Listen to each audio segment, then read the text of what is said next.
तर भारत आणि पाकिस्तानमधल्या तणावावरून चीनच्या दोन वेगवेगळ्या बाजू समोर आल्या। आधी चीन पाकिस्तानच्या बाजूने नेमकं काय बोलतोय आणि नंतर भारताच्या बाजूने काय बोलतोय पाहूया।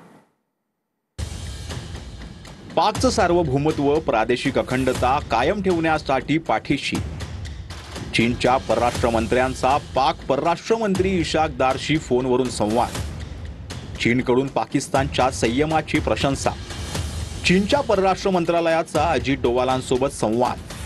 भारतानं दहशतवादाविरोधात कारवाई करण्याची गरज।